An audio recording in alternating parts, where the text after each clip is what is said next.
Hello, everybody, and welcome to another stream hosted by me, your very own favorite tabletop junkie. And today we are here for my solo stream, my stream of my solo play. So here we are. Um, yeah, solo play time, guys. I guess it's time to get going here, right? So we left off our four heroes outside of the ice caverns. And now we're about ready to actually boot that up. And actually, I gotta boot up one more thing. So we're outside the ice caverns, actually at the entrance, and we have faced off with no. Here, you probably can't see it, but the entrance on this map is where there's an E. So if you look at the map and look at the very first box, there you go. The rest of these are just rooms. So, yeah. So this is the entrance of the ice cavern. Not very caverny, but I know it's kind of blocky, but, I'm only so good drawing. So, all right, it is time to shift the tables. So, let's look at our characters in this like ice cavern thing, because now movement is going to be a turn, and it's going to take time to make movement rounds. Because our slowest character can only go 10 feet per round right now. Our other character, our second slowest character, who has no encumbrance at this time at all, because she's carrying the within her load of her range is 20 feet. Um, the other two is max 30, but they're down to 20 as well. So, due to encumbrance, the next fastest would be 20 feet. One is 10. So, and each square that you go into, like this first corridor here, this is a passageway, but it's only but it's a what you call this is a 15 by 5. It's 5 squares wide, but only it's 15 squares long from left to right, but only 5 squares wide because you're already back into another passageway. So yeah, so this is how this works here. I'm gonna pull up a map here, and we're gonna make some changes as we go on. Let me see how this works. Okay, so I can upload. Okay, so I can upload a new scan. Um, it's gonna be kind of slow paced because I can't make any changes while the filter's there, but I can make changes. Edit image. Let me see if I can do it here. Oh, that's no. I need to. Well, let's see. Let's do markup actually. Okay, I could do that. Oh, I can't even zoom in. That is like so. Okay, well, hang on a second. Let me cancel. Yeah. All right, now let's try and do an edit image.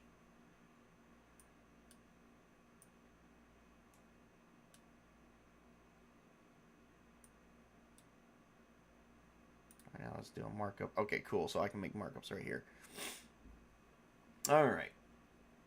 So basically, we can get everyone in from the outside to the cold, away from the cold, very easily, because the corridor, the entrance is 5 feet, and then you're already in the corridors, which will grant 10 feet. So Gimbal can only go as far as. Let me make a change. Oh, okay, and I can change the dot.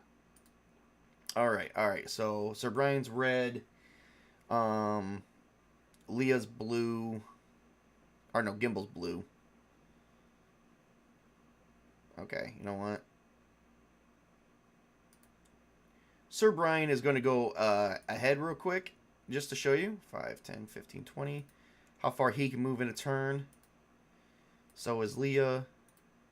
5, 10, 15, 20. And then Egna's going to stay a little bit back. She's going to be hot pink. So, all right. Now let's see how this really actually works. Save. Okay. Now, oh, that was actually disengaged. All right. So let's see how this works now.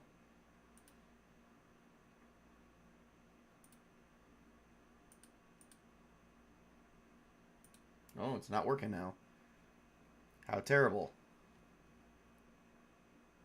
Okay, that did not work at all the way I needed it to.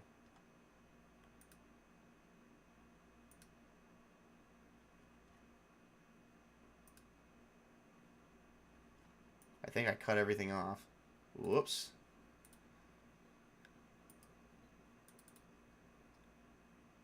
Oh, yeah. Yep, that did not work out. Well, here's how we're going to do this. So, yep.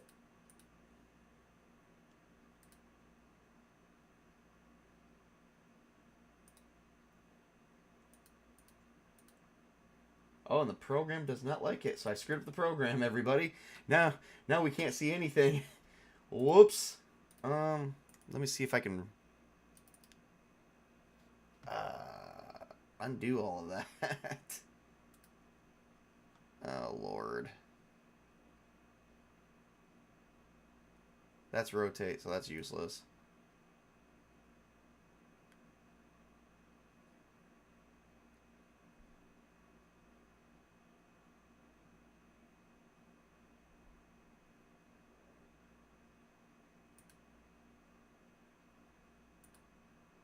Huh. Well, I totally just screwed this whole adventure up already. It's in the shitter. It's in the shitter.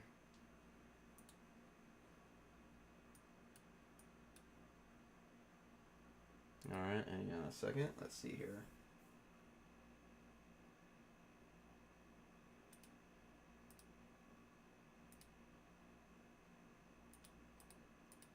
Huh. May need to... Let's do a new image.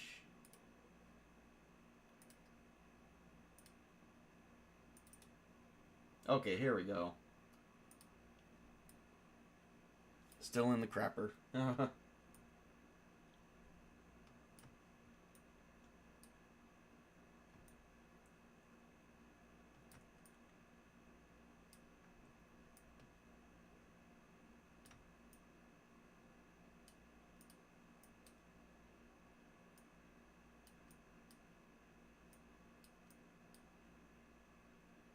And here's prismatics. Alright, so. And then we're going to lock that image down. And it's possibly because I have it like this is why, because the image has been actually changed. Okay, so. The black dot is Sir Brian. The red dot is Leah. The pink dot that's ahead of the blue dot here is Agna. And Gimbal. Gimbal went its full max round. So they went to the first square. The second square is where Gimbal is. Everyone else can go like 4 squares in per turn. And that was like 1 round for... And that's like 1 round for each person at this point. Because that's the end of it. They all went 1 turn. So, yeah. They all took a movement turn.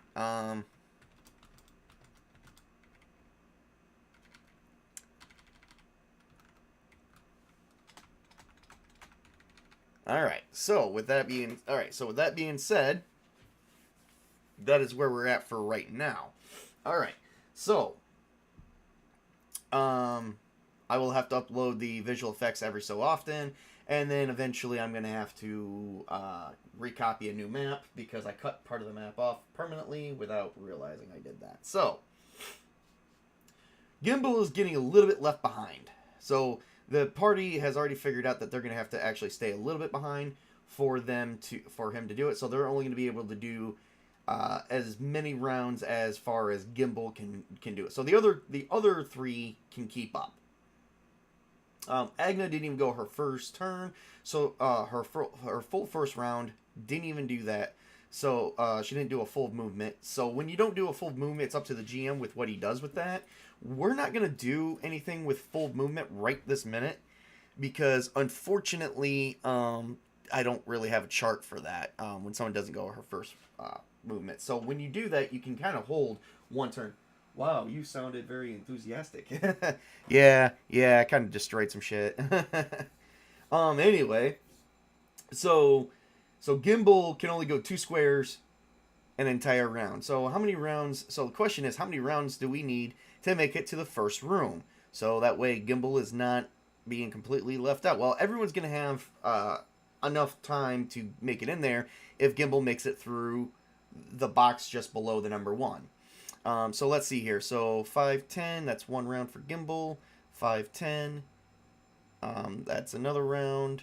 5-10, that's 3 rounds. 5-10, that's 4 rounds. 5-10, that's 5. So 6 full rounds. So Gimbal is kind of like, if Gimbal was like round by the number 1 box, but like, you know, straight down from it, the other ones probably would have had enough movement built up to actually surpass him greatly. So, I mean, not a bad thing, but it's not anything we can account for, unfortunately.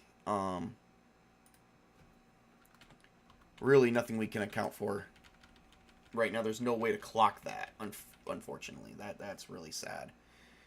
So we actually went probably 6 full, we did go about 6 full rounds, roughly. So, all right, so we're in room number 1. And of course I can't show that because if I make any changes to it, it'll go bad on me. So, yep. So we're in room number 1. So in room number 1, as you enter this area, you see ice vases with unfrozen water inside.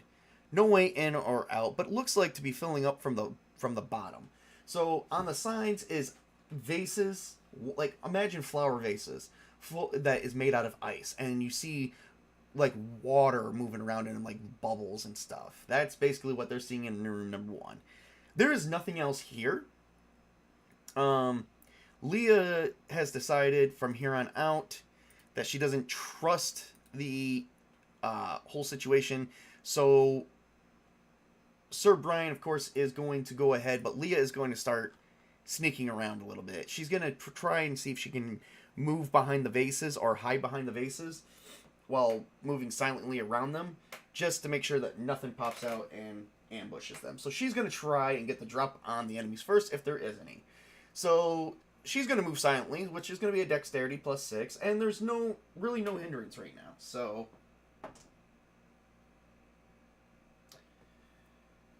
To pull this off successfully, and her dexterity being a prime, and I will show you the character sheet so that way you know what I'm seeing here.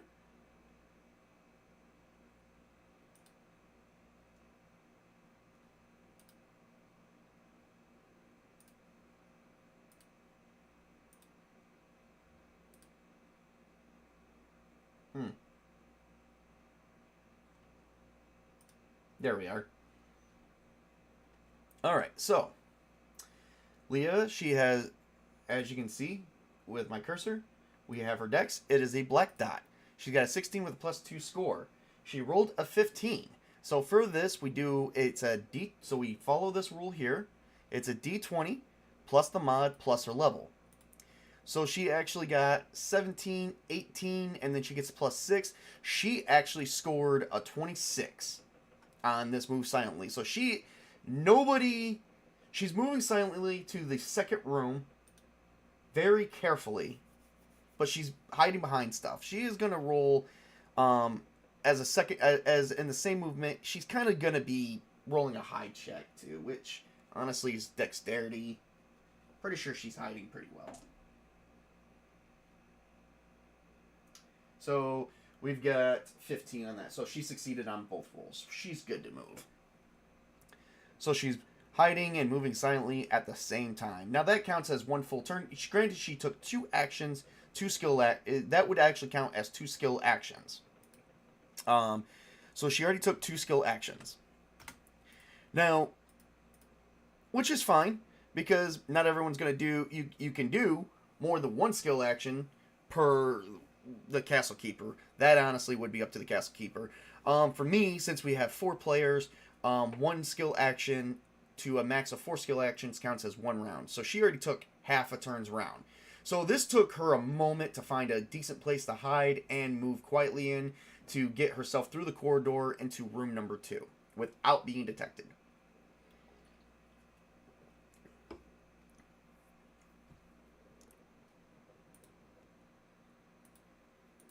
And she's very proficient at it. Alright. Sir Brian is probably in front of Gimbal. So if he moves 1, 2, 3, 4 squares, he's in room number 2. He's going to go on ahead and actually go to the 3rd square. So he's going to be in the corridor as well. So, and Leah is actually moving to the corridor as well. Here, oh, okay, I forgot there's a door there. So, oh no, room 2, never mind. Okay, and she's moving in there too. So they pretty much both of them went their full movement turn. All right. Gimbal can only go 2, so he's remaining 2 squares behind, while Agna is probably also doing the same thing, but remaining between the 2 other people as well. All right. So with that said, here we are. They're entering carefully room number 2. All right, so in room 2, as you enter this room, okay, so everyone knows that pretty much she's hiding, but not where. So Leah, as she's going to be the one entering the room first, because she is sneaking around, kind of like the scout. As Leah enters this room, the temperature drops to an even colder with a loud moan of the wind. She is going to roll. There is really no reason to roll.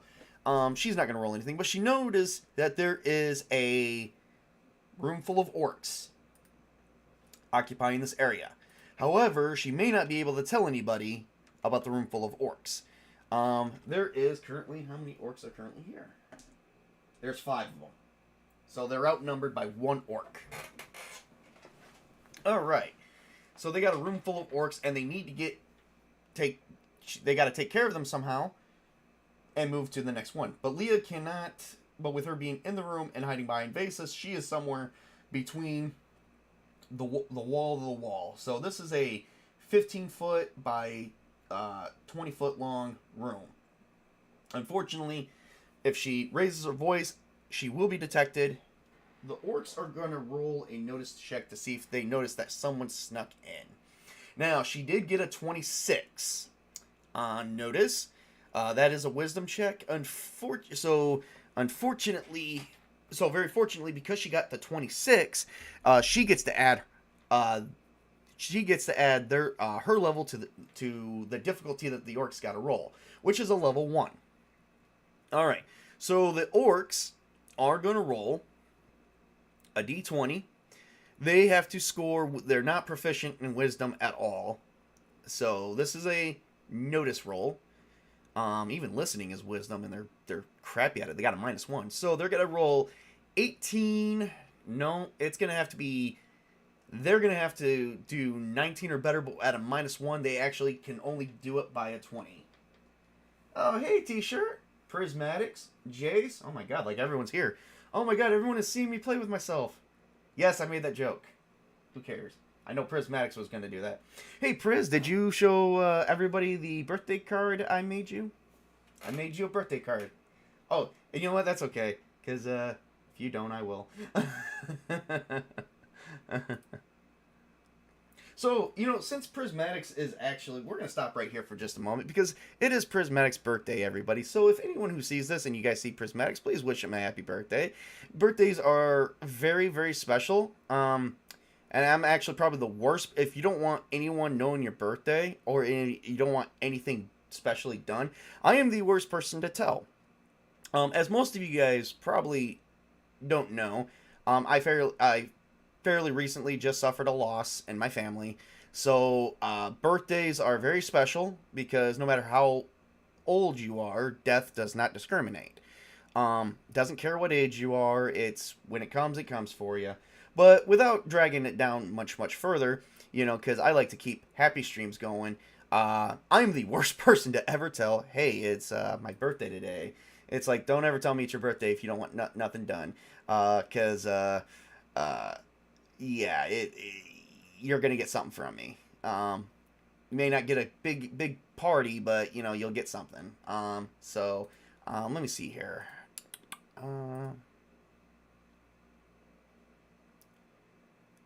So I made this for. I'm gonna open it up in my GIMP program because that actually... Meh.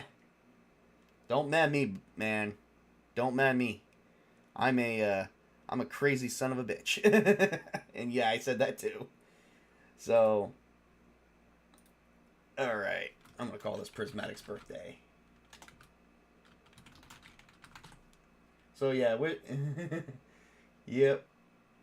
Wish the furry goat demon happy birthday, because he's a good guy. He doesn't think he is, and I don't personally care if he thinks he's good or not. He's a good guy to me. So, yay.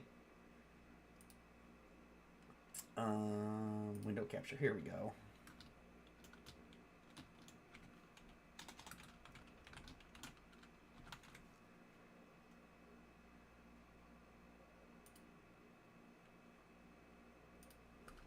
And this is what I made for Prismatics that I opened up. And here, I'm going to even blow it up so that way everyone can read it.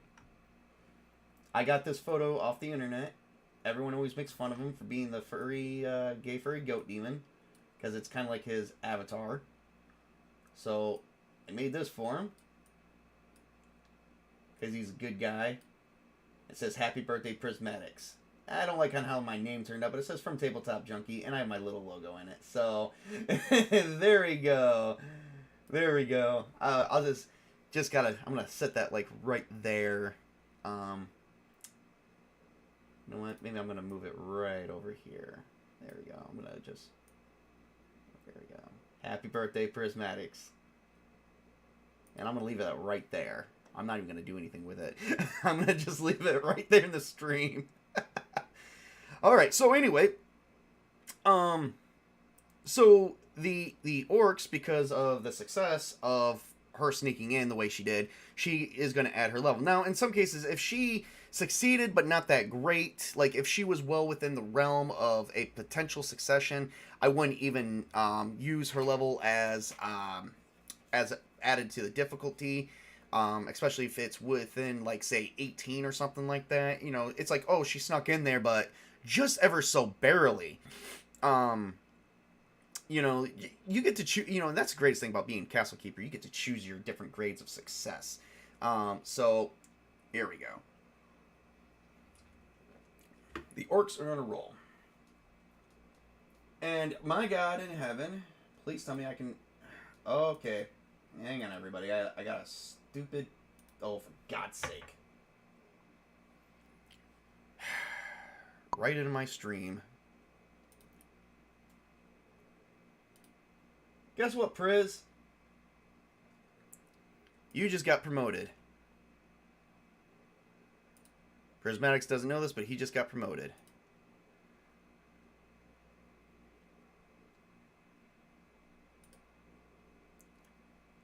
I'll get rid of this shit.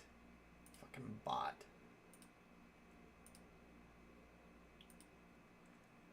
And let's see.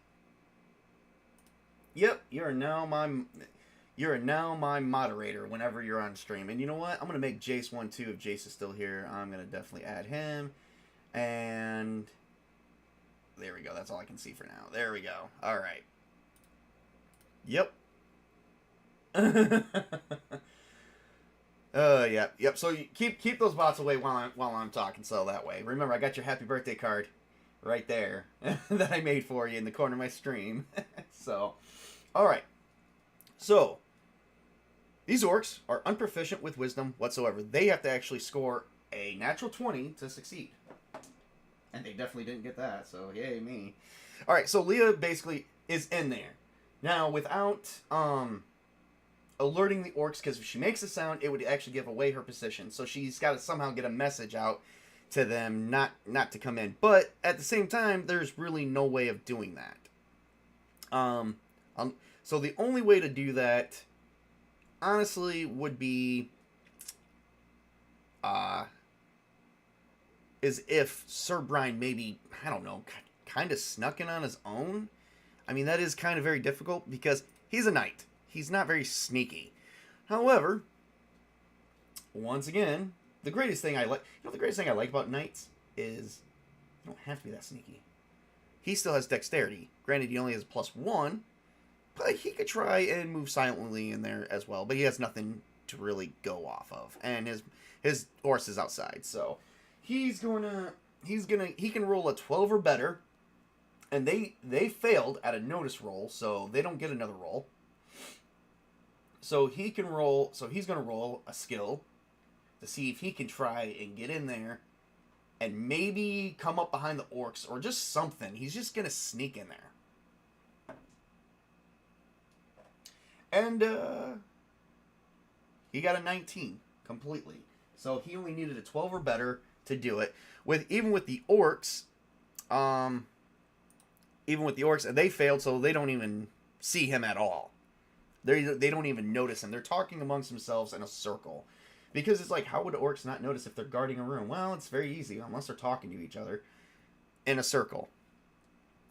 I don't think I'm even going to roll for Gimbal, because Gimbal is going to give away their position. You know what? Forget it. Forget it.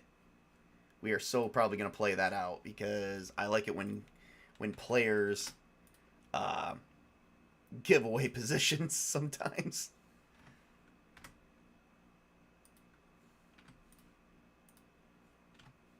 All right. My Gimbal is, if I remember correctly, still 2 away, so he's in the corridor, so he's just going to move. Nobody notices him in there because he's not in the room yet. And now it's time for Agna. Well, what is Agna going to do, right? There's a room full of 5 orcs. She's not exactly a battle-hardened dwarf. I mean, she does have a Falchion, but she's kind of like the team's healer. So I'm not sure what she is planning on doing. I don't think she can really do much of anything. She could try and sneak. I wouldn't recommend that, because her dexterity is unprofessional or unprime. It's a score of 3 with a -3 modifier. This is literally the worst character you could ever draw up. I think she's just going to stay in the corridor, which doesn't even go for a full movement turn. But she's going to forego the rest of her turn and go with staying out of there. So it's going to come out down to Sir Brian and Leah to take out the orcs. So this is a full sneaking round. Yay. Alright, well, here we go. Leah did shimmy first, so Leah and Sir Brian can fight over whose turn is to go. We'll just say Sir Brian's going to go. He's definitely got the ability to come down on an orc. Very well, much unsurprised. So, here is a combat turn. Now we're going to do a combat turn without rolling for combat, because they are going to do some form of an attack. That much is for sure. I'm going to check up on Sir Brian's entire, because I learned something about knights. Knights have this great ability called Inspire. Inspire giving companions bonus to hit equal to charisma bonus of knight. So that is like really freaking paraphrased. Probably should have just went the extra round. Okay, so the presence of a knight upon the field of battle can alter the mood of armies and change the tide of combat. This gives the knight the ability to inspire the companions and followers. Any person friendly to the knight's immediate endeavor gains a bonus to hit equal to the knight's charisma modifier. Okay. So, and at first level, the knight can affect up to 12 creatures. Awesome sauce.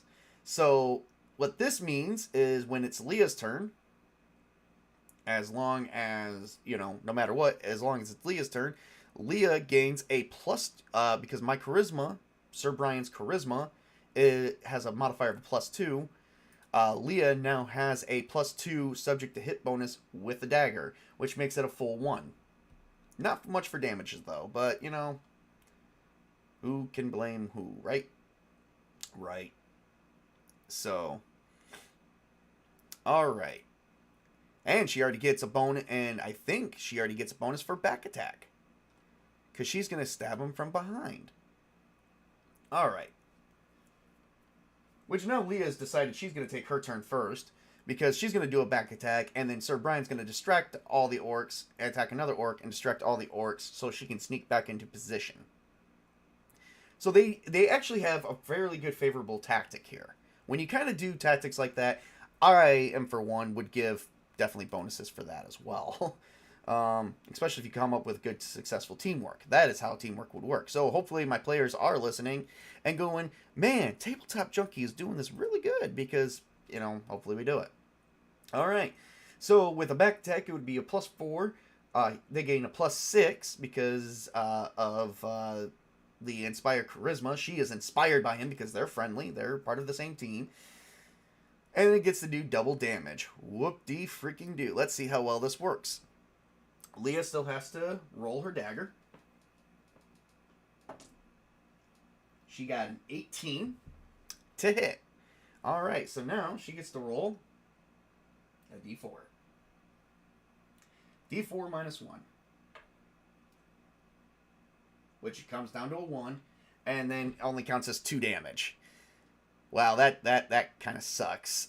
So she comes up right behind... Well, hold up.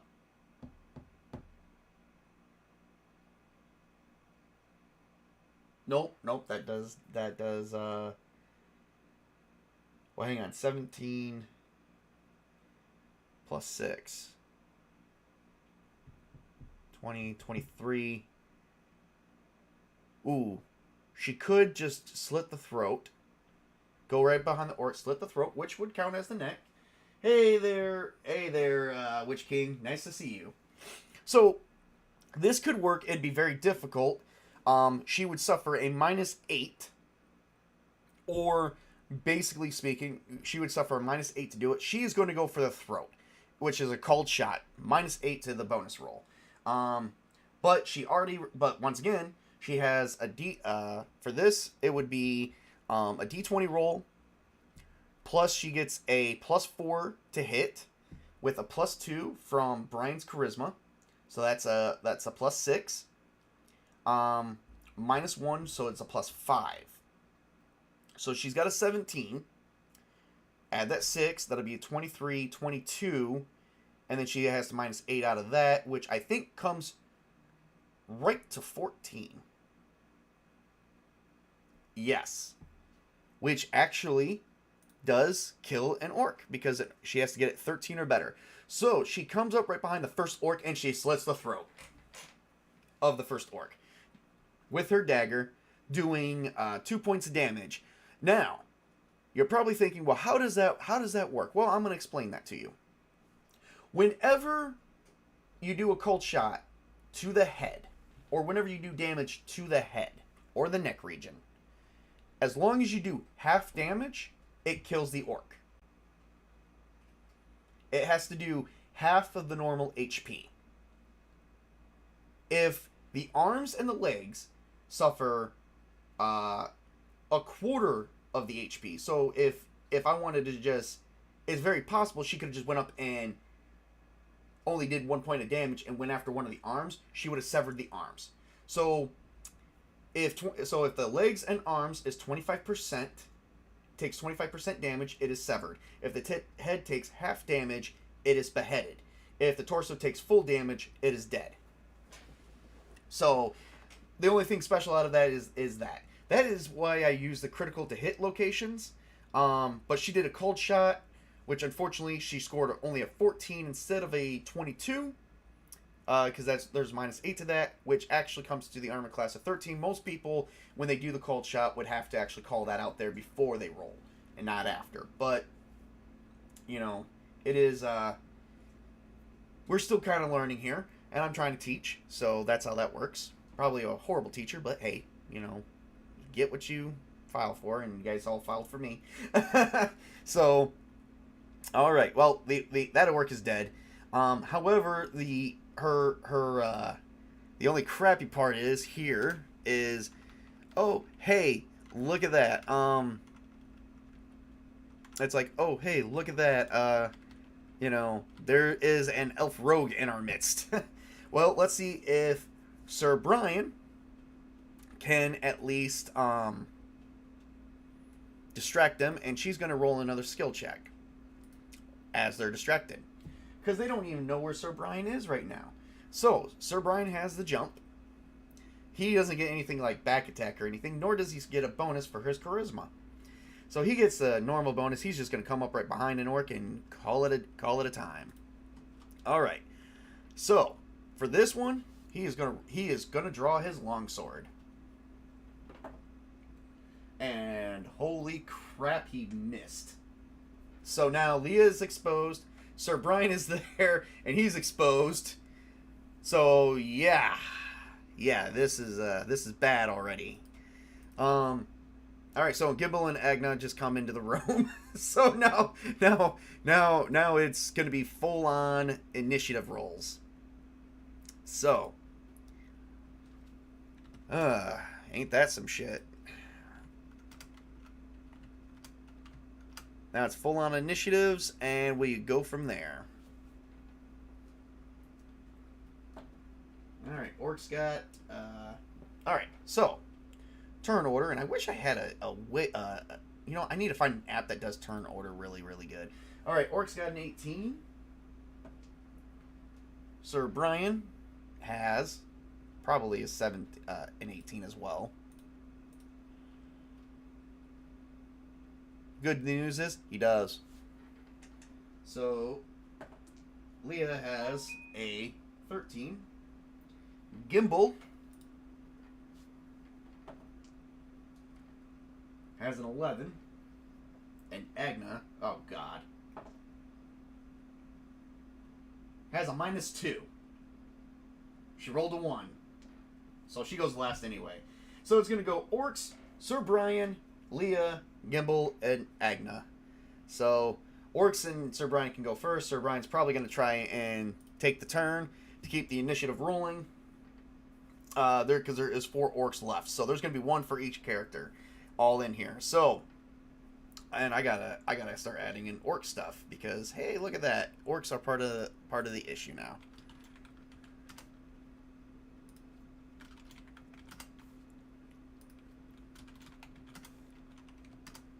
Which is all going to count as a round. Alright, so here we go. Sir Brian's going to go first, and he's going to try and attack again. And he got it this time. And he gets to roll, I think, a D8. D8 plus 1. 4 points of damage. Alright, so Sir Brian, he didn't do any cult shots or anything like that, so let's see what he is going to hit. A 2. We're going to do the random hit location, because I am not thinking I'm going to... I didn't get a high enough score. I only got a 20, an 8, 12. Yeah, that wouldn't... Yeah. So, no, that wouldn't have worked. So I'm going to pull up what you call the random hit location. He got a 2 on the random hit location. I like using the random hit location, so if you don't like using it, it is a personal preference. It also uses criticals too, so whenever we roll a critical, that'd be nice. So 2 is a left arm. So Sir Brian did sever the left arm of the orc, and he suffered full damage. It was 4 points of damage, and he is dead. Sir Brian is going to go again because on his first turn he dropped an enemy, so he's going to get another turn. I think that's how we're going to do it. Like, if you drop an enemy with 1 strike, you get 1 more turn, and that's it. You don't get any more unless you have carryover damage. I don't know if I'm going to do that. You know what? We'll hold off on that rule. I'm going to check in on that rule. It is sort of like a cleave action, but then if you do actually have cleave as well, that would also compile to that. I just like giving the players some extra leverage sometimes. But you know what? There are already 2 orcs down. There's only 3 left. 1 orc actually is now on Leah. So it is the orc's turn. So 1 is going to attack Leah. And totally freaking misses. Alright. Wow. Okay, that is...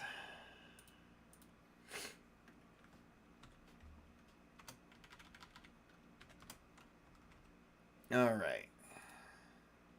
1's going to move in Gimbal's location. And attack Gimbal. They got a 13. Gimbal's AC is only 10. Oh, wow. Here we go.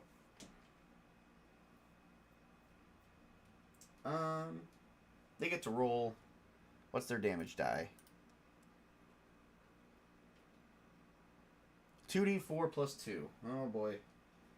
Oh, boy. Gimbal is not doing so well. 7 points of damage. Gimbal is bleeding out. Gimbal was... He came right up on Gimbal, and he just slashed him, like, right across something, and he went down for -3. Let's see, where did he slash him at? Where did he slash him at? Let's do a random hit location. I like doing those. Okay. Left arm. Okay. Troublemaker says, my son says hi. Well, I'm glad that you guys are tuning into my show. Tell him I said hi back. Alright. So, left arm is down. It was attacked. So, it might be severed at this point. He might be in a severance. So, yep, 7. So, he's down to -3. He's now going to be... We do death checks. It's not set to 3. It is set to... So, if you start off at -1, you gain 1 minus per failed check. So, that means you get 10. For -3, you only get 4. Because if it fails, it goes to -6. And if I fail again, it will be -9. And one more time, be above -10. -10 is the roll. -10 is the roll. Alright, and then there is one on Agna. Oh, and they missed. Almost a critical fumble. Almost a fumble. Almost a fumble. So, all right. Well, that's enough of that. Next is going to be Leah's turn. She's got an orc on top of her.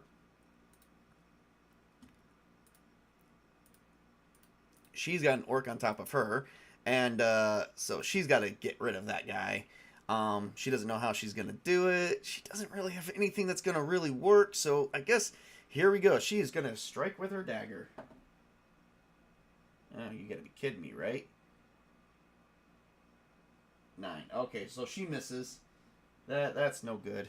All right. It was Gimble's turn. He's down. Now it's he gets to roll a death check. So Constitution. All right. So death checks are easy. There is a check you can do in the Castle Keeper's Guide. I believe it's around 370 something. No, not 370. There's not even that many pages. I don't know why I thought that. It's in the back of the book. It's chapter 19, character's death, -3.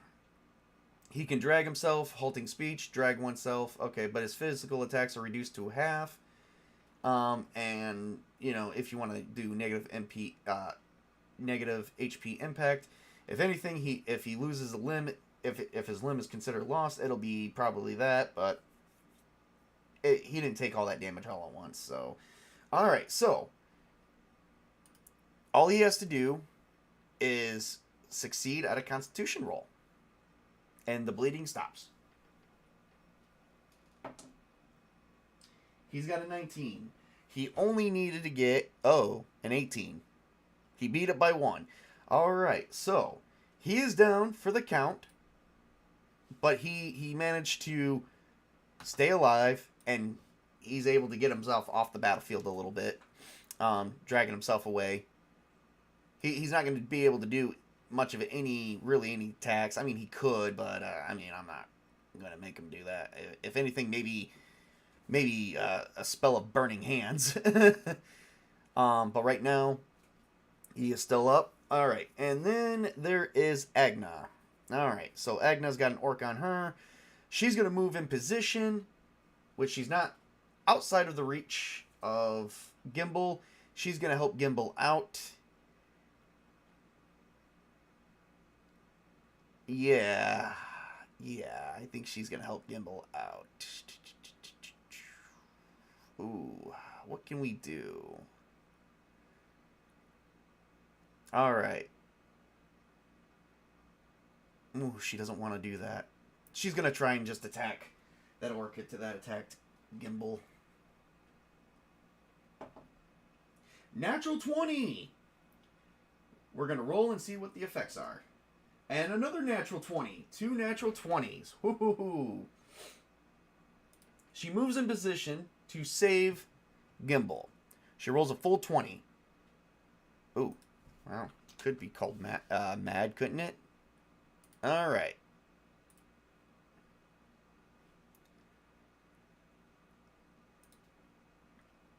Okay, alright. Here we go.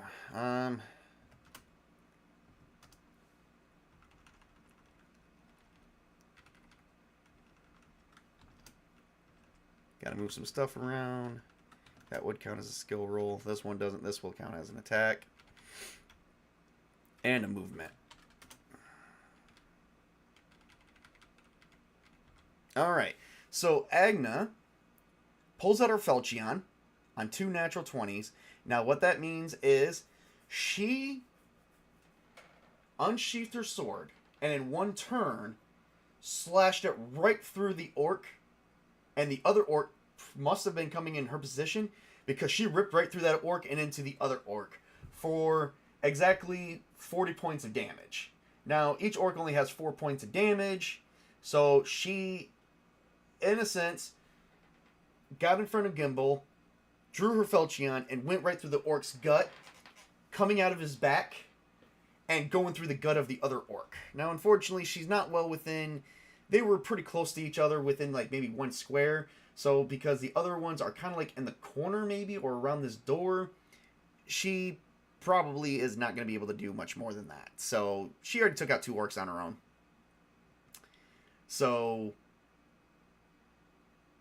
yeah, who's left? Who's left? I mean, Sir Brian killed an orc. So, only 1 orc, and that's the orc on Leah. And she's all bloodied. Agna is all bloodied up. So, yeah. Alright, yep, because she did... So, when you do it on my chart, I have this chart here. So, she rolled a nat 20, and on a nat 20 you get several effects. You on a 1 to 5 roll, so you roll another 20, d20. So, if you get a critical hit table, and you roll a natural 20, you got to roll it again. On a 1 to 5 result, you do normal damage plus 1. On a 6 to 10, you do normal damage plus 1d4. On 11 to 14, you do max damage times 2. On a 15 to 17, you do max damage times 3. 18 to 19, you do max damage times 4. And on a second natural 20, you do the max damage that you're going to be able to get onto the die times 5. That is 40 points of damage. She has just beasted those orcs. Minus the one that Leah did. and it's the orc's turn. So, yeah. She just took out 2 orcs in 1 turn. She's a little tired. Alright, so now it's the orc's turn. Finally, again, they didn't get many turns. They only got, like, roughly 2 turns. 2 or 3 turns. And that one missed Leah. Alright, Leah's turn. Or no, it's actually Sir Brian's turn. He's going to move to assist Leah, well within his movement. And he has a 13 even. 5 points of damage. He manages to kill the other orc.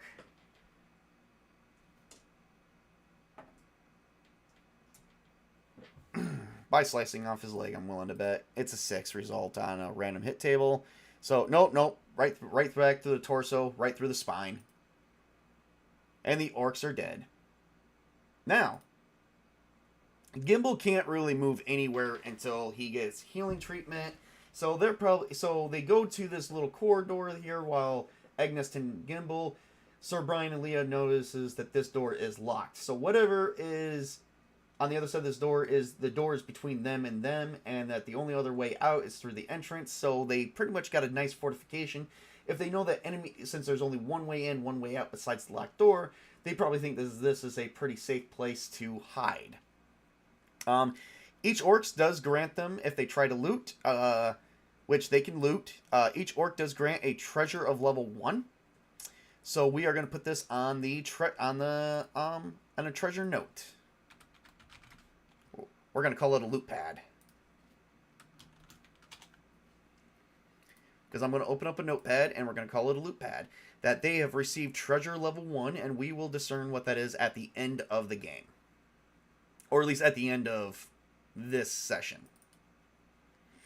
And I do have a little bit more time to go today, so we're not going to, at least until a little after 3:30. So let me go with the loot pad. So they received treasure 1 4 times. Or no, there was 5 of them. 5 times. So they can sort out the treasure a little bit later. Alright. They are going to need some turns, which is going to take a little bit of time. So, yep. So we're going to activate what you call a clock. Okay? It is, but Leah is going, Agna is going to take a minute and spend a little bit of time on a skill. So, yeah.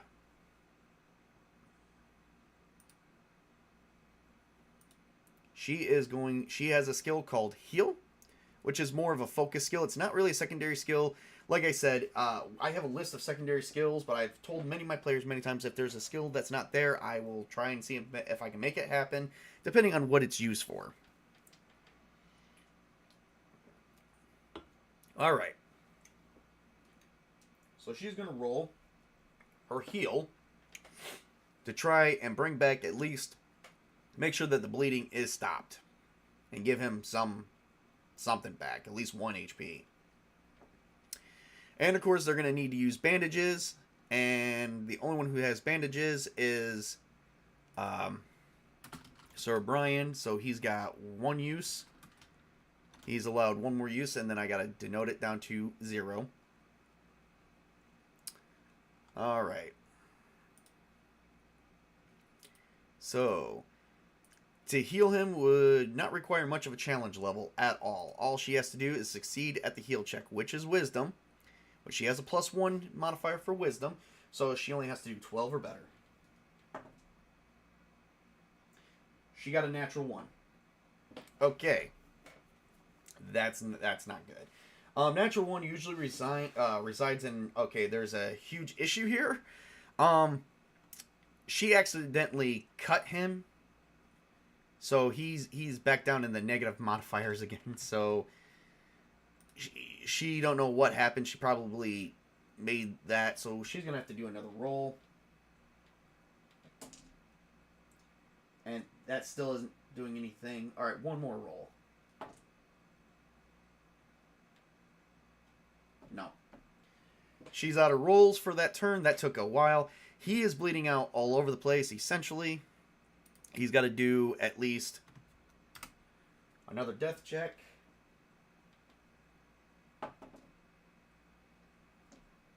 Alright. Which is only D20 plus his Constitution modifier, which is 0. He got a... which is 0. He, out of that, he succeeds again on stopping the bleeding, because the challenge level is 0, so he only needs to do 18. Oh, no, wait a minute. He did a 17, so never mind. He's still... Never mind, let's do it again. That one was a nat 20, so he did succeed that time. Okay. Oh, that took some time. And you have to discern how much time has passed, pretty much. For skill rules don't take mere seconds, or not is not an instant thing. If anything, that would take up minutes. I'm about ready to actually go through and make some changes to how things work. So I would say they probably, on those 3 rolls, yeah, they spent some time dealing with it. So...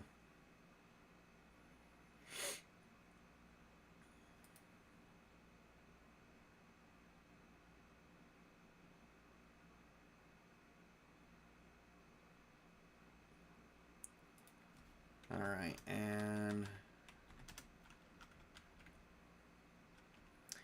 1, 2, 3, 4, 5. So 3, 6, 7, 8, 10. Okay, that's 2 rounds. Alright. And then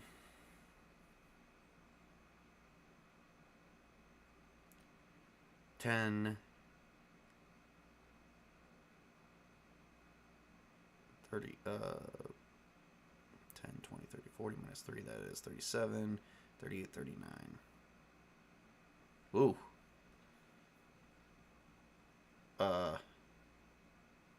Yeah, okay, 39 divided by 5, that's almost 8, that's, yeah, that, I'll have to say that's 8.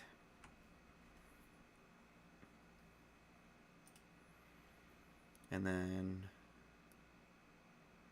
6, 9, and 10 as well.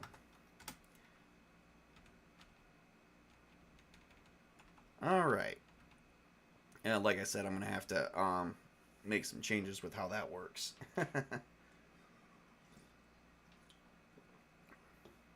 Okay.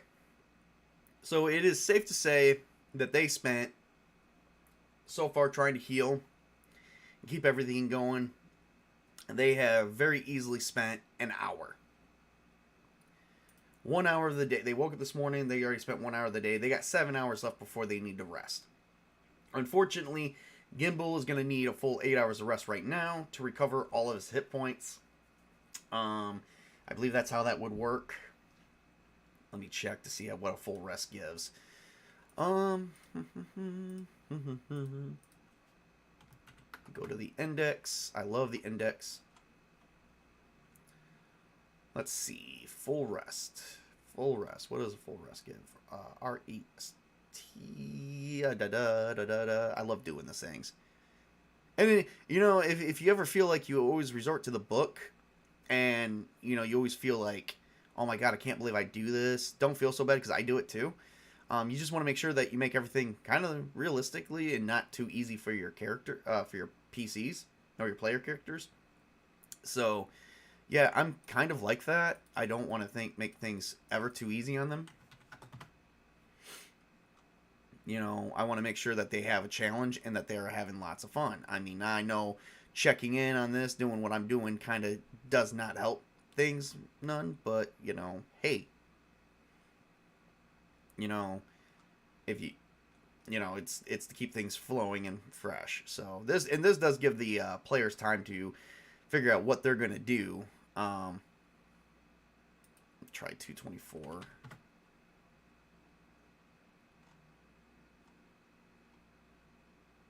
Okay, here we go. Healing. And general hit points heal at the rate of 1 point per day. Oh, only 1 point. Only if the character is resting, well fed, kept warm, and the wounds being tended to. After 7 days, the rate of healing increases to include the bonus, if any. After 14 days, the rate of healing doubles. After 30 days, it triples. Oh. So they don't really jump back up as quickly as I thought. I thought after full days of rest, they heal their hit dice back. Plus their constitution bonus. I think that's only in other games. So, nope, they only heal 1 hit point per day. So after 8 hours so for every 8 hours of rest, it's only going to pretty much, you know, after 8 hours of rest, pretty much it's only going to be 1 hit point. So, yep, nope. It didn't take long as D&D 5e combat. Nope, the OSR is more realistic. It takes a long time to heal. Yep. Now that I know that, Gimbal should still be healing because he only healed 2 days the first time. Alright, so basically he's only going to get 1 hit point back. Unless they spend a certain number of days here, but the only issue that they have is they don't have enough food. So, how do they deal with said character? That is the question.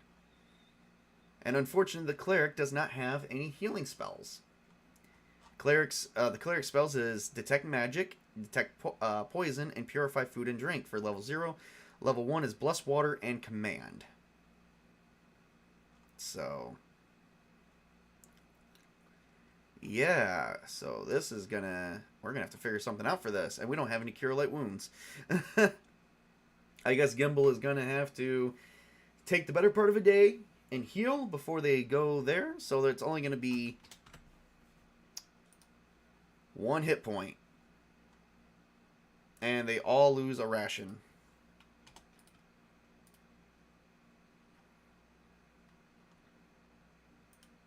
And I don't think anyone else suffered any damage, so that's good. That's still good.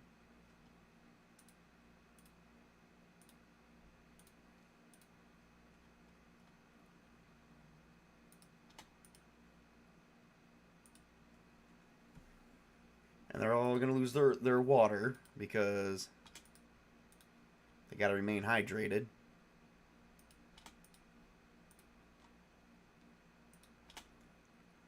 So we are... So if they don't get... So if they all don't get water by the end of next session... they're actually in a cavern made of ice. That's why you carry bandages with you. They heal 1d3. Oh! And he does have bandages. He does have bandages. Bandages do 1d3 points of damage. Huh. Didn't think about that. Alright. He does do bandages. So, alright. They do have bandages on them. Which they would wrap them with. But unfortunately, 1d3. Okay, so that would make sense if I would have gotten a 3. He would have gotten all his back because he did do bandages last time. So, unfortunately, we're running low on bandages.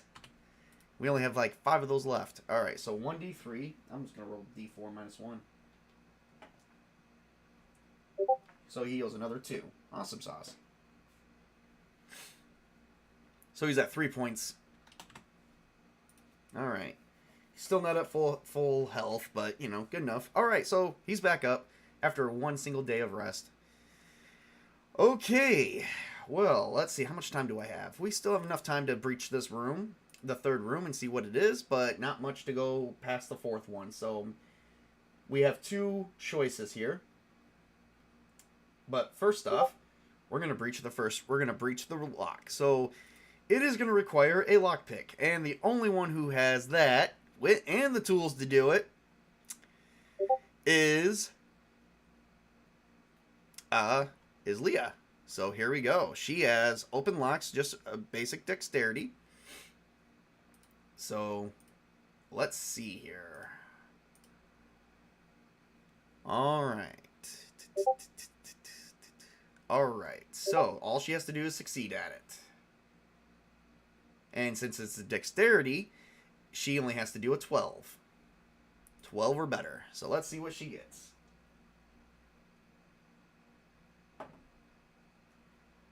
She's got 10, 12, and 13.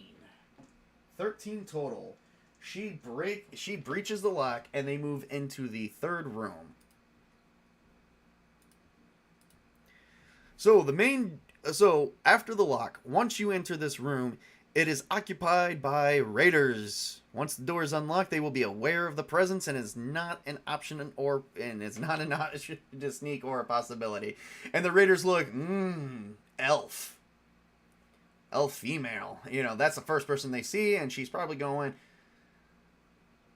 shit. So, yeah, okay. Not very fun, is it, when you just go, elf. Alright, everybody. So we're back here doing this again. So now we got raiders. How many raiders do we have? Let's find out, shall we?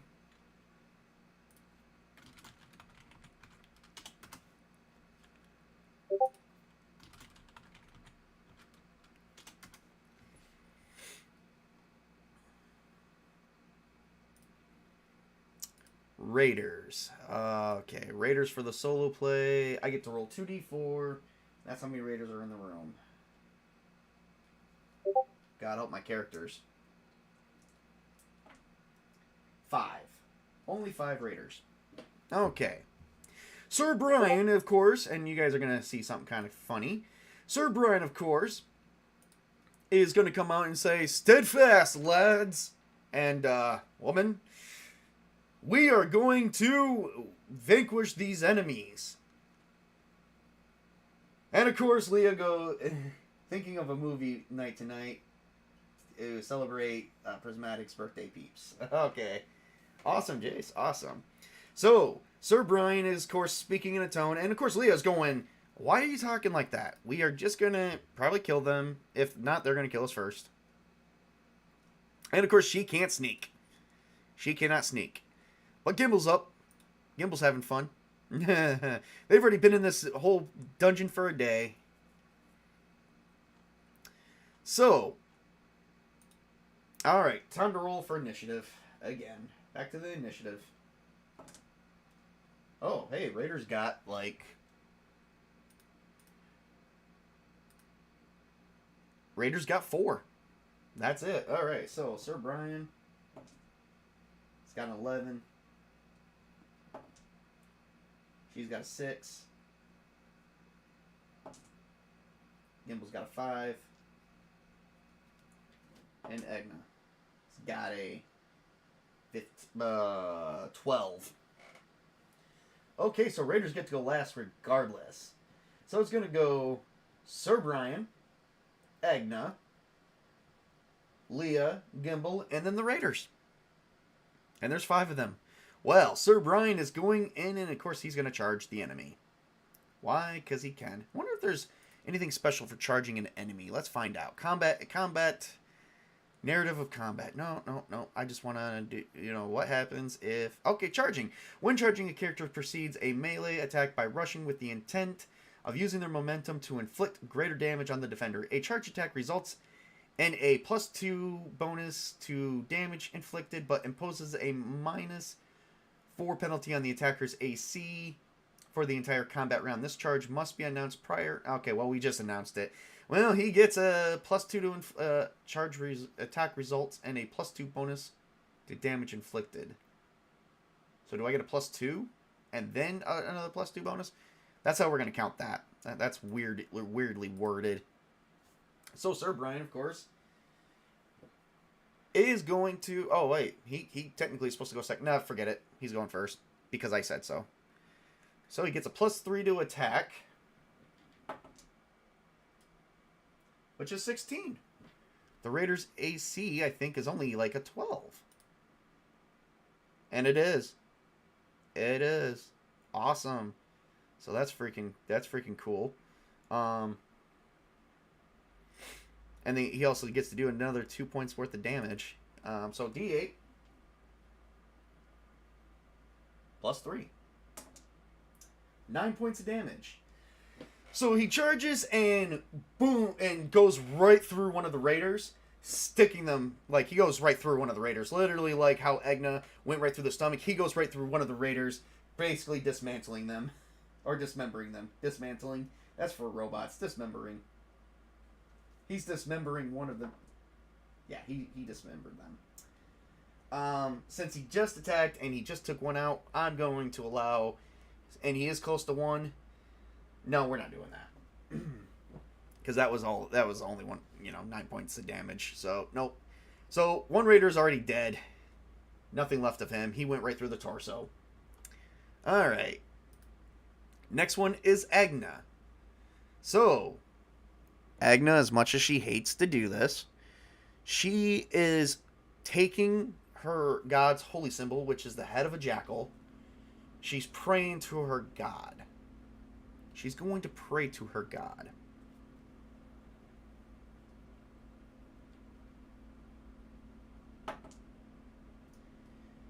By praying to her god, she is using the turning... She is going to turn undead check. Now, you're probably wondering why she's going to use that. Well, her god is actually chaotic evil. Unfortunately, her turn undead reacts as... animate the undead. She is gonna turn the orcs from the previous room. She's got a 19 to succeed, and now she gets to roll a d12, and that's how many orcs she's bringing back from the dead to attack the Raiders. And she has a 12 result. Unfortunately, there's not 12 bodies, but there is 5, and she can turn one of the Raiders that they easily dismembered, I guess, could say, raise that from the dead. So she has brought 6 zombies out to attack the Raiders. Sweetness. How does that work? Let's find out. I know how the turn undead works because I've read that one. And I've had a lot of people play clerics. Let's see here. Okay, so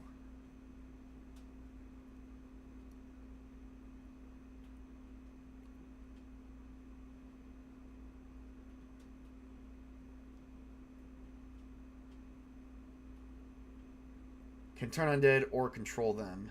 Oh.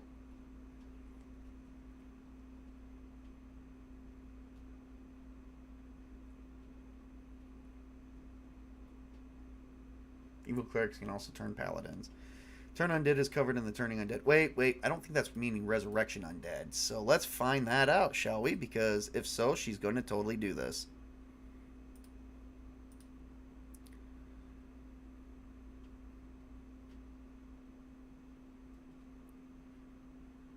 Oh, and it's only equal to the hit dice. Okay, yep.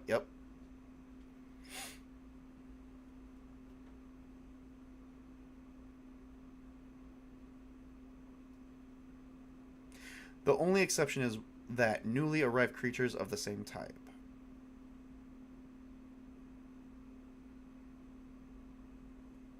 Oh, okay.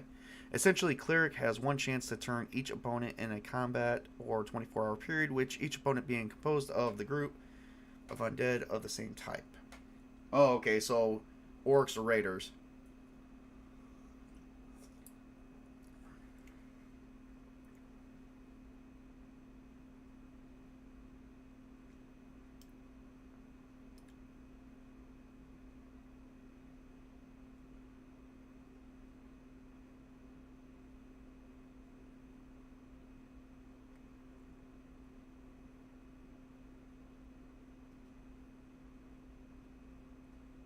Oh, I guess it doesn't work as... It's basically take control over them. It doesn't work as reanimation. Huh. Okay, but then fuck it. She ain't gonna do that. Huh, I thought it did. Maybe I read that from like the 7th edition. Alright, screw it. She ain't gonna do that. There's like a bunch of raiders there. She's just... I guess she's just gonna stay back and protect Gimbal. She's gonna hold her turn. How about that? Jeez. So we got a turn held. So that's great for that. Alright, so Sir Brian... went. Leah's turn is being held. It is Leah's turn.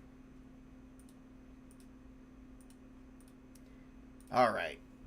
Leah's probably just gonna attack with a short bow from a range. Because, who knows? Not that great. She got a 9. She misses. She shoots an arrow. Pew, miss. 1 arrow down. Do that accounting later. Alright.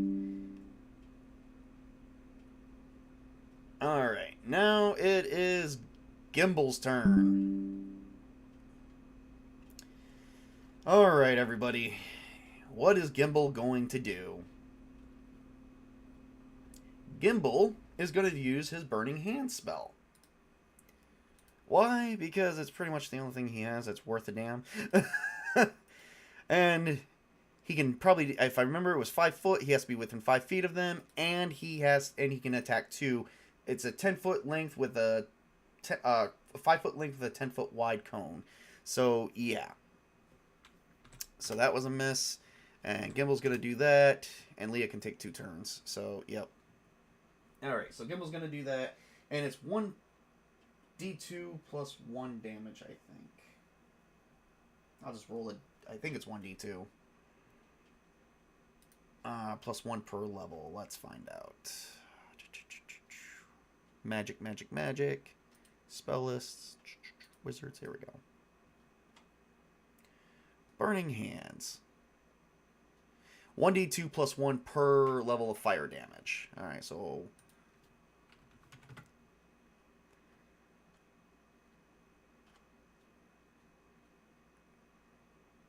Alright.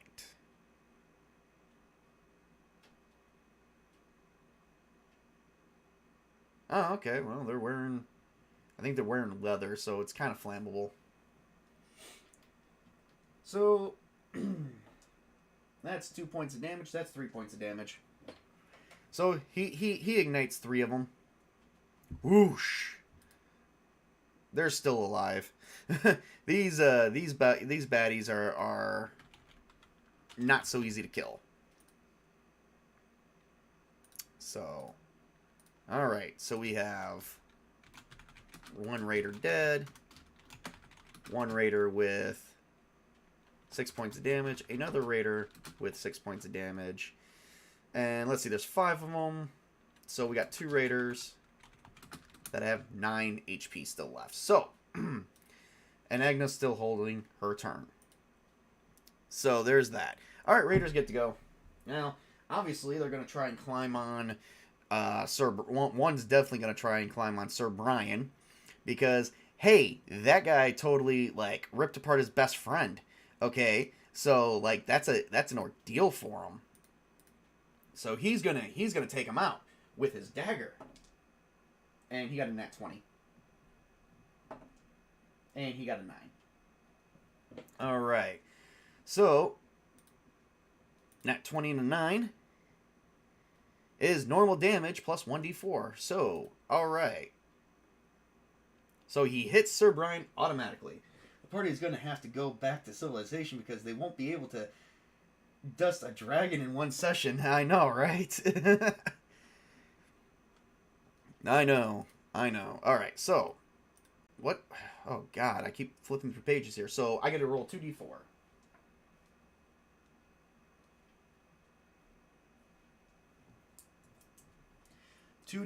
Oh, that's it. Just 2d. That doesn't count. Ugh, I dropped it. Alright, 2d4, so that's it. 3 points of damage. Whoop-de-doo. It's just a flesh wound. It's a flesh wound. Where does he hit him at? A 5. Oh, that's the torso I'm willing to bet. It's just a flesh wound. Yeah, that's just a torso. Yeah, no. Nothing special is going to happen there at all to Sir Brian. It's going to be good. So he goes from so Sir Brian has 11 damage, and he is going to go down to 8. It is literally just a flesh wound. So, all right. One person's going to attack Leah. Ooh. Fumble on that raider that was going to attack Leah. All right, now he gets to roll, and we'll see what the fumble does. 15. Ooh. All right. So, fumbles, you get to roll. Again, if you do a fumble, you got to roll the d20 twice to see what it is. It's a 15. Okay, well, raiders. Now, you can either do the raiders as one team, or you can do them individually. I rolled unfortunately, their initiative is, pretty much their initiative is a group initiative. So, unfortunately, after these next 2 raiders are done, they are done for 1 round. They lose the next round's actions completely. So, they get to be skipped entirely. So, yep, that's a miss. Next one is going to be Gimbal. One has moved in Gimbal's range for 10 damage. Oh, no, 10, which is fine. They do 1d4. 1 point of damage. Gimbal is down to 2. It is literally just a flesh wound. He got cut. He's like, oh, please, those orcs were better. Those orcs did your mom in last night. No, I'm just kidding. And then 1 on Agna. Oh, yeah, totally hit Agna. For 4 points of damage. Oh, that was like half. Where'd you get hit at? Nah, torso. Doesn't matter. Alright. Alright, so the damage, everything is still there. Alright, so they've all been hit. One was hit in the torso, and the other one was hit in the left arm. Alright. And you know what? Gimbal is going to take a quick minute and try to enrage them by saying, hey, your mom worked me over in the next room. And is going to see if we can get some bonuses for, I don't know, surprising for cut and bang. I don't know. What would that? That'd be a charisma roll. Well, unfortunately, he's got a good charisma. Let's see. Let's see if that would grant that. I would grant that. If somebody comes up with a witty comment like that while taking damage and basically everything, I would allow a bonus if they succeed at a charisma roll at pissing them off. Yeah, he didn't succeed. Not even close. That would have been yeah, that was a 5. Yeah, no. He needed a minimum of 12 for that one. Actually, for them, it would have been a minimum of 14. So, nope. That person did not care. So, all right. So that's it. That's all their turns. That was 4 turns. So, amen to that. There was probably 2 movements. No skills. All right, so they all lose 1 round. So they all lose 1 round of next turn. So next is going to be Sir Brian. Sir Brian. Oh boy. Sir Brian, of course, at this point is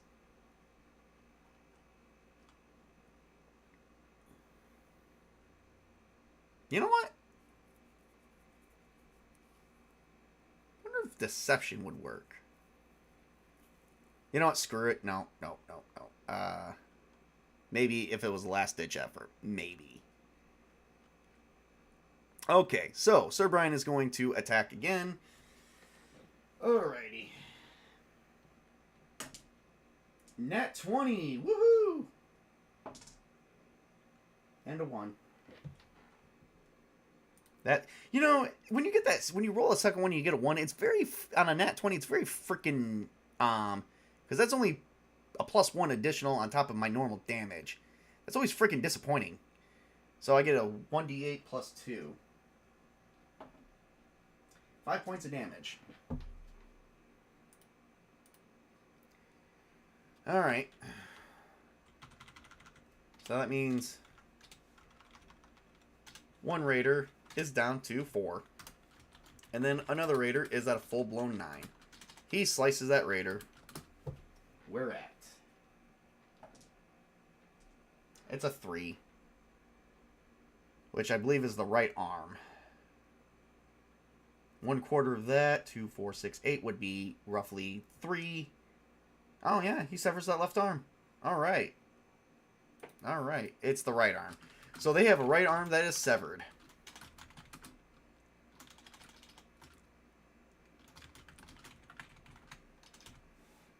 So, right as one of the, so Sir Brian is sitting there sword playing, he's defending with a dagger, he got the arm out extended with the sword, and he severed that right arm of that raider. And he's like, and blood is squirting everywhere. It is very gruesome.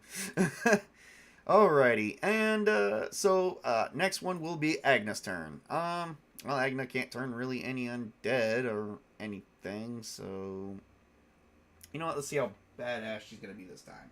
See if I can get another nat 20 on her. Unfortunately, no, and she misses.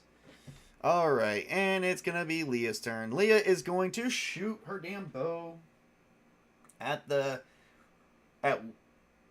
raider that had his arm severed. And she misses. Another arrow down the tubes.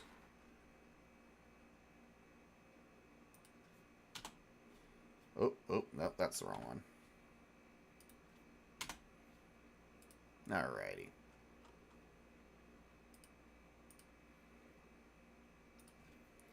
Ryan, Leah, Agna. And now it's Gimble's turn.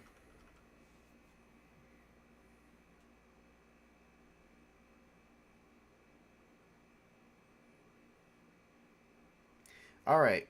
So we're going to wrap this up right after this, because it is getting pretty close here. We've been doing this for about an hour and a half. You've been watching me solo play this. So Gimble is going to, I don't think he has another spell that he can use. I'm going to check up to see how many wizard spells per day I get for Gimble. Gimble can cast 2 level 1 spells per day. He is going to... he's not within... they kind of broke apart a little bit, so... think he might be able to still get 2. I think one's maybe across the room. I mean, they're kind of like maybe in this corner. I don't know. Maybe we'll just say, he's got 2 near him. Maybe he'll just light another one on fire. Who knows? He's going to use Burning Hands again, which does another 1d2 points of damage. Yeah, the 2 raiders are still near there. So, yeah, we'll do another 1d2 points of damage. Plus 1. And that's another 3 points of damage. Whoosh! They've been lit on fire. And they're still alive. But burned. Well, that's it. He can't cast any more of those spells. That's done. Wish they had spell slot things around here. So, yeah. Okay, well. Huh.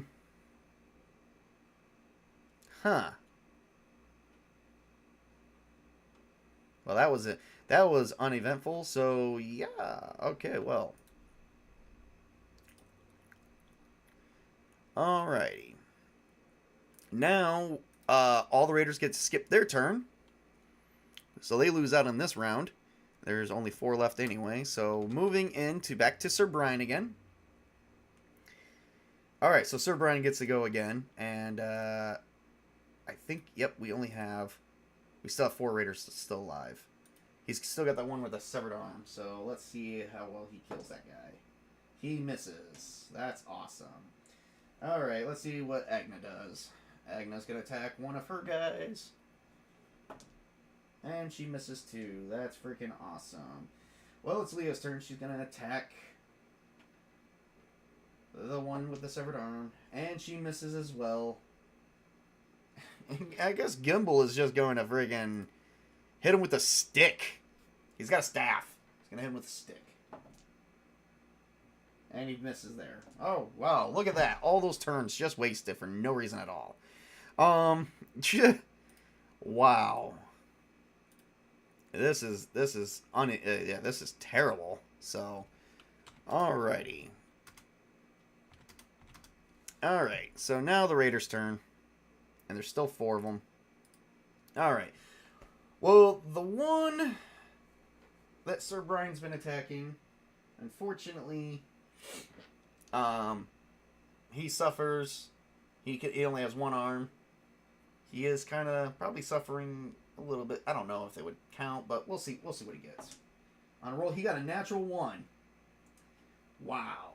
Alright, and it's a 2. That's kind of disappointing, too, because I don't think it's that big of a deal. It gets worse as you roll higher. Oh. Oh, okay, so he accidentally stabs himself.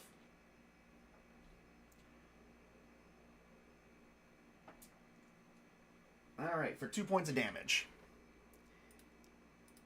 He hits himself with something for 2 points of damage. So, yep, he's got 2 points left.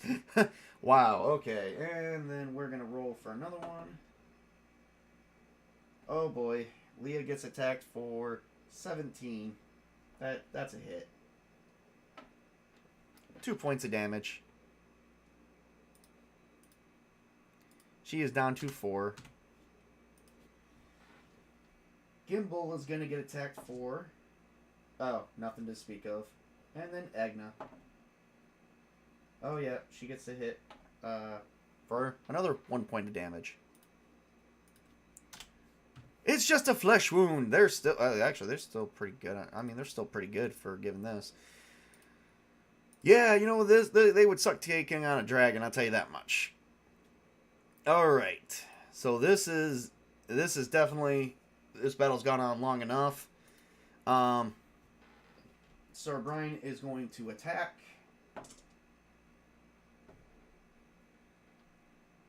For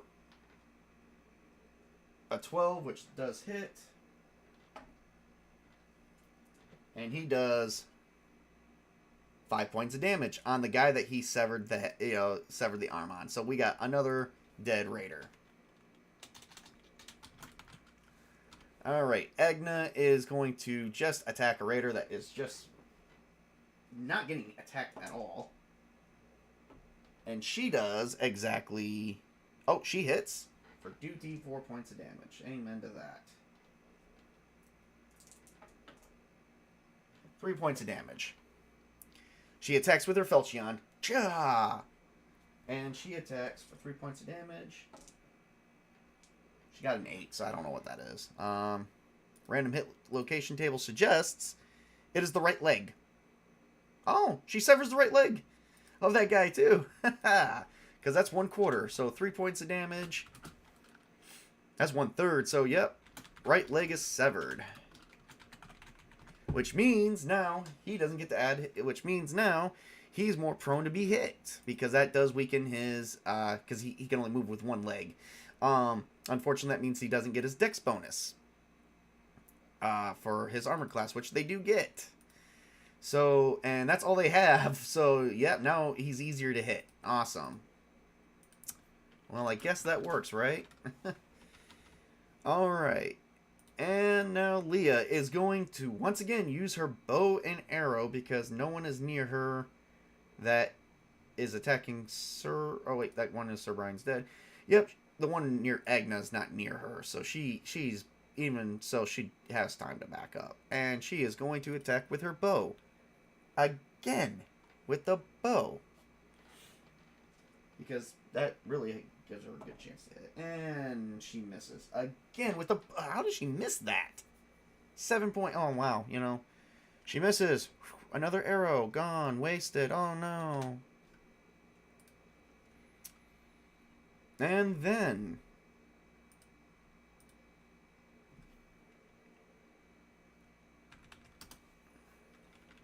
Alright.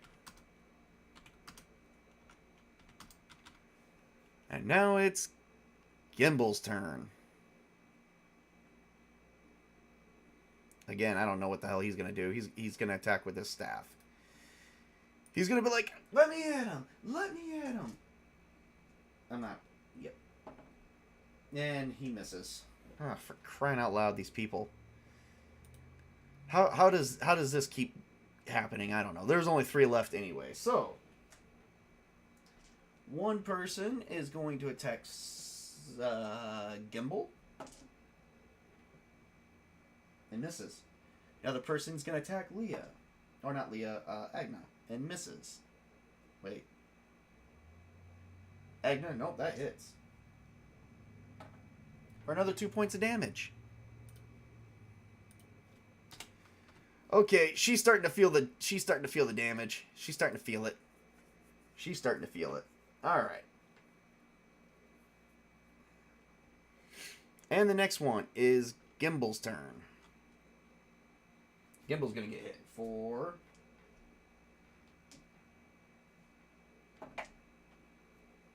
Nothing.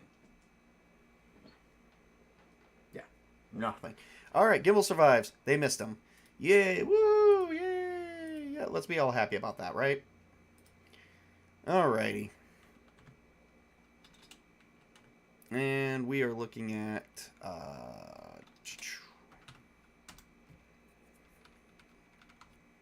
Alright. Now it's Sir Brian's turn again. He's probably getting a little bit... let me actually add a -4 because that's only... Oh, I can't do it. It doesn't matter. Alright. So, he's going to attack one more time, and like I said, this will be the last round, and we will be calling it. Oh, good, he hits. Oh, good, 5 points of damage. I don't think there was anyone left anyway. Yeah, it doesn't really matter. Alright, so he goes up, and he takes one of the raiders that's on Gimble, and it is dead. Leah's going to take the other one on... Or Agna's going to take the one that she's been scurrying around with the severed leg. And misses. Leah's going to take the one with the bow. And misses again. She is crappy with a bow. I don't know how I keep getting that roll. Alright. And Gimble's going to hit with the damn stick. Alright. Well, there is only 2 raiders left, so, one's got even a severed leg. Nope.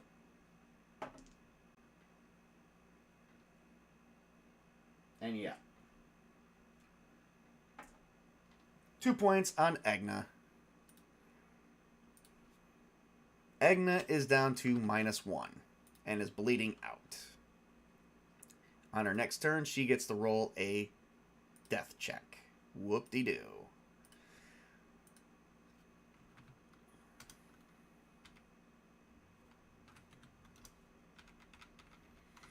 Alright, now it is Sir Brian's turn once again. Alright.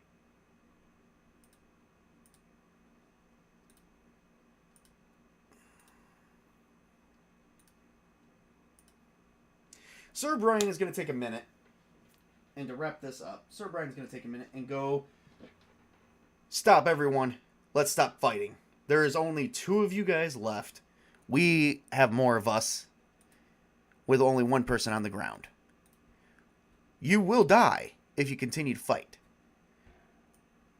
We will help you and heal your wounds if you promise to help us with moving throughout this cavern and looking for our pure glory.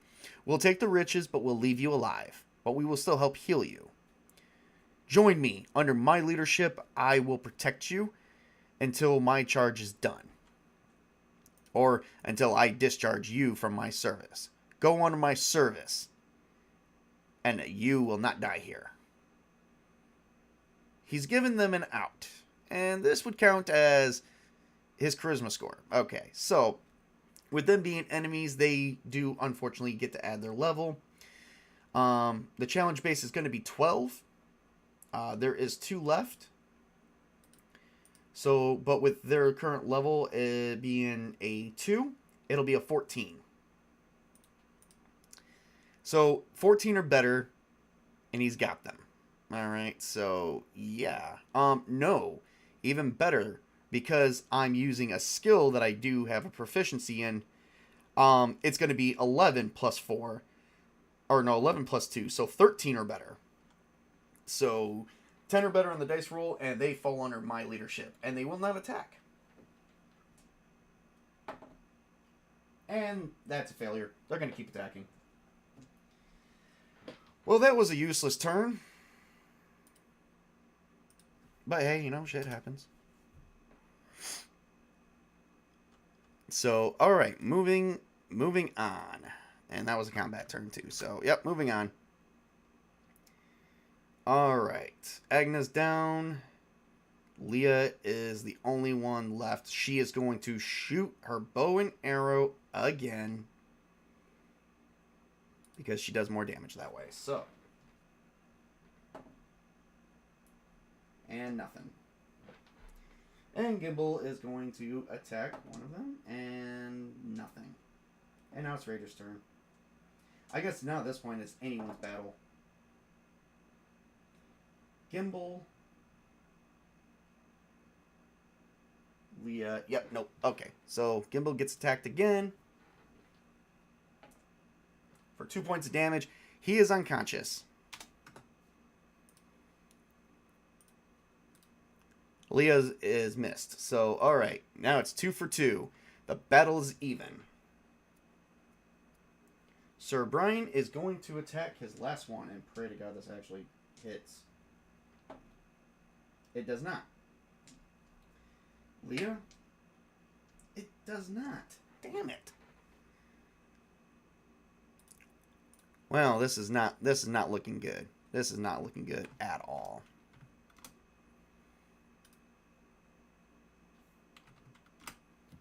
Raiders.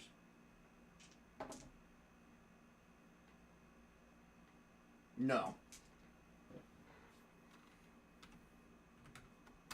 They missed 2, so holy crap. Alrighty, and Sir Brian again. Oh, good. 17. 3 points of damage. That's exactly what we needed for him being dead. He just sliced them right across the chest. Nothing special. And for the final one, Leah's gonna use her bow. Oh my god. 1 raider left. Okay. Nope. Still missing people.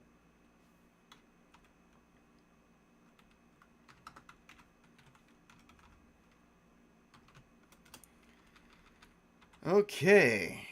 Now. Oh, Sir Brian hits that one too. For 2 points of damage.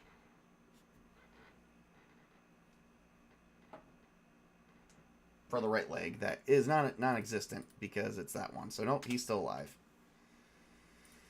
Alright. Leah's just going to attack with her dagger. Oh, now she hits. For 1 point of damage. He's dead.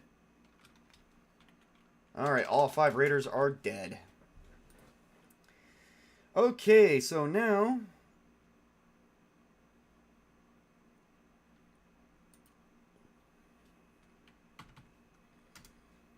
Alright, so we need 2... Alright, so I need some death checks right on... I'm going to roll them back to back for Agna, because we've been kind of missing out on that one. So let's see here. -1 each time. Nope.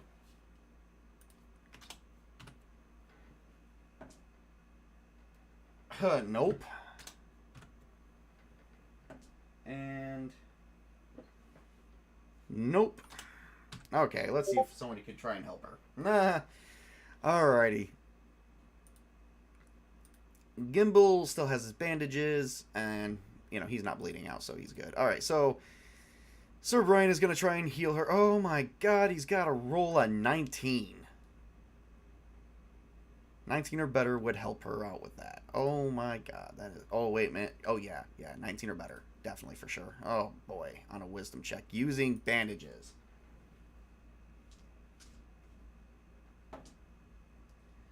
Nope. Let's do it again. And no. Jesus, not even close. He's wasting bandages here. Alright. Let's see if Leah can do it.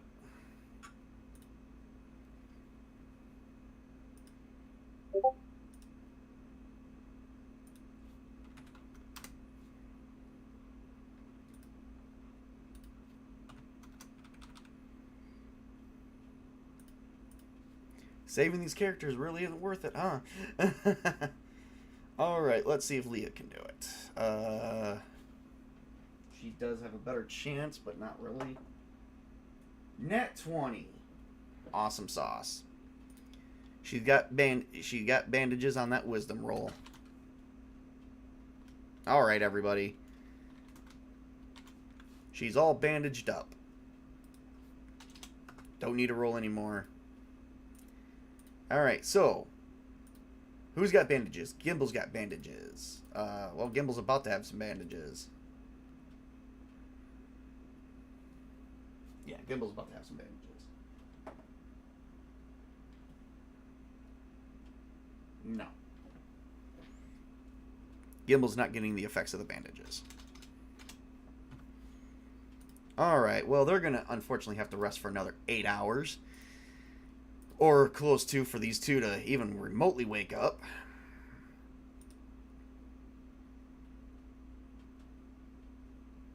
Alright, so... Alrighty. So, that's it. Alright, well, you know what? While they're sleeping... They look through the Raider stuff, and the Raiders do grant at least a treasure of level 1, and they've got 5 more of that. So I have to generate, in the loot pad, I get to generate 10 different things of the item chart. We're going to leave it off where they're in room 3, where they can go north or east. I'm going to leave it up to you guys. For anyone who sees this video, please leave a comment and say, where would you like the characters to go? Do they go east to room number 4? Or do they go north down another hallway on the next game? Alright, everybody. We will have another session. I think tomorrow would be a fair one. I would like to have one more this week. I'm actually having fun showing people how to play this. It's very, very simple. For anyone who didn't know, I mean, you guys can see. And it's Prismatic's birthday. Please give him birthday wishes, everybody. But we're going to take this down now. And that too. So that way you can see my lovely face. And I got to get rid of that for now. Which is fine. Alright. Yes, give me. Yes. Let me All right, all right. I'm gonna blow this up again. Here we go. Here we go. We're gonna make prismatics the center of attention. I know he hates that. There we go. For the furry, for the gay furry goat demon, give the man some happy birthdays. All right, everybody. Well, well, thank you for those who tuned in. Like I said, please leave a comment on my video of where you would like the characters to go next and explore this dungeon. However, it looks like we are a bit of a problem because now they're going to have to roll some actual special skills because now they're out of water for another 8 hours. So, unfortunately, you can't go that long without water. So, they're in trouble. They are, without a doubt, in trouble. I'm gonna do some accounting on these characters, and get some. We're gonna get some XP going as well. See where we're at with XP with these characters. Probably nowhere near leveling up. Wouldn't that be kind of nice? But you know what? At least for now, they are still trying to seek glory and riches in this dungeon. But I don't think they're gonna. I think they're gonna have to abandon the dungeon for the most part because it looks like they are just not doing that great. All right, well, everyone, this is Tabletop Junkie telling you guys thank you for tuning in to play hard, game hard, work hard, as always. Game on, everybody. Have a great and wonderful day.